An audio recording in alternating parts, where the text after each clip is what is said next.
अस्सलाम वालेकुम। आज की वीडियो में हम बात करेंगे क्लोस्ट्रीडियम डिफिसिल की and it causes antibiotic associated pseudomembranous colitis or it is also most common cause of hospital acquired cause of diarrhea। इसका ये देखा गया है कि इसकी जो ट्रांसमिशन होती है इट इज़ यूजली क्या कहते हैं बाय फीकल ओरल रूट में या तो उसके स्पोर्ट्स ट्रांसमिट होंगे या ये खुद ऑर्गेनिज्म इट सेल्फ ट्रांसमिट हो जाता है और ये लार्ज इंटेस्टाइन को कॉलोनाइज करता है। पैथोजेनेसिस की ये कि देखा गया है कि जो एंटीबायोटिक्स होती हैं, अब एंटीबायोटिक्स करती क्या हैं, जो नॉर्मल फ्लोरा होता है ना, ड्रग सेंसिटिव नॉर्मल फ्लोरा जो होता है कोलोन का, उसको सप्रेस कर देती हैं। उसके सप्रेस होने की वजह से होता है कि जो कोलोस्ट्रिडियम डिफिसिल है वो फिर कोलोन के लेवल पे मल्टीप्लाई करता है और फिर large amounts of exotoxins A and exotoxins B produce करता है।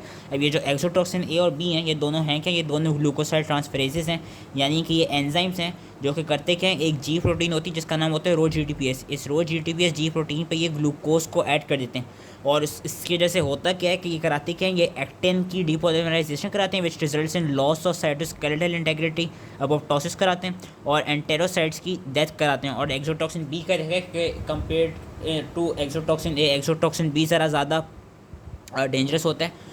और clindamycin was the first antibiotic जिसके खिलाफ सूडोमेम्ब्रेनस कोलाइटिस देखा गया था। उसके अलावा और कौन कौन सी एंटीबायोटिक्स हैं या जुडिशियस यूज़ ऑफ एंटीबायोटिक्स जिसकी वजह से सूडोमेम्ब्रेनस कोलाइटिस हो सकता है, आपकी third generation cephalosporins, ampicillin, fluoroquinolones, cancer chemotherapy और ये कहते हैं जो प्रोटॉन पंप इनहिबिटर्स हैं, अगर आप उनको भी डॉक्टर ने ना प्रिस्क्राइब किया, उनको ज़्यादा यूज़ कर रहे हो तो उस ज़्यादा एंटीबायोटिक के यूज़ करने की वजह से आपको सूडोमेम्ब्रेनस कोलाइटिस हो सकता है। क्लिनिकल फाइंडिंग क्या है कि हमें डायरिया मिलता है विच इज़ एसोसिएटेड विद सूडोमेम्ब्रेन्स, इस तरह का डायरिया मिलता है जिसमें हमको कोलोनिक म्यूकोजा में इस तरह येलो वाइट प्लेक्स मिलती हैं, सूडोमेम्ब्रेन्स मिलती हैं। उसके अलावा हमें जो स्टूल होगी, स्टूल में हमको न्यूट्रोफिल्स फाउंड होंगे और इसके साथ साथ it can also cause toxic mega colon and surgical resection of the colon may be necessary. Lab diagnosis क्या है कि जो एक्सोटॉक्सिन होंगे वो हमको पेशेंट्स की स्टूल में मिलेंगे।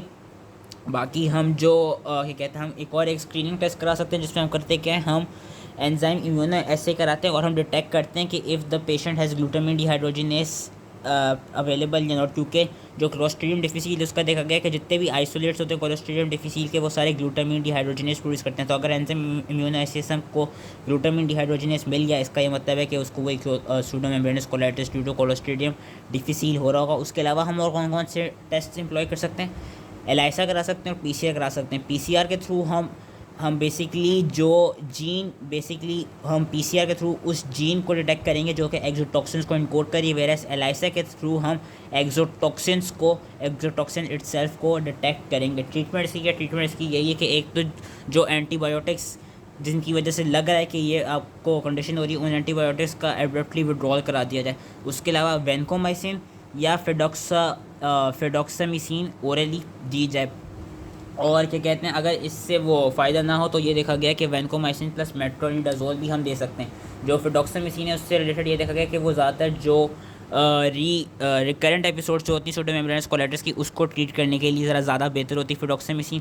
प्रिवेंशन इसकी यही है कि क्या कहते हैं, जो एंटीबायोटिक्स हैं उनको हम बहुत सिर्फ जब नेसेसरी हो तभी यूज़ करें, वरना हर छोटी छोटी सी ये कहते हैं तबीयत ख़राब होने पर एंटीबायोटिक्स को यूज़ ना करें। और जो फेडोक्सामिसिन को यूजली जो रिलैप्सेस होते हैं उनको प्रिवेंट करने के लिए दी जाती है। उसके अलावा जो हैंड वॉशिंग टेक्निक्स हैं वो सही से की जाएँ और हम कुछ प्रोबायोटिक्स भी दे सकते हैं लाइक यीस्ट सैकोमेराइसिस जो कि सूडोमेम्ब्रेनस कोलाइटिस को ट्रीट कर सकता है। So that was all related to clostridium difficile. I hope easily समझ में आ गया हो एंड थैंक यू।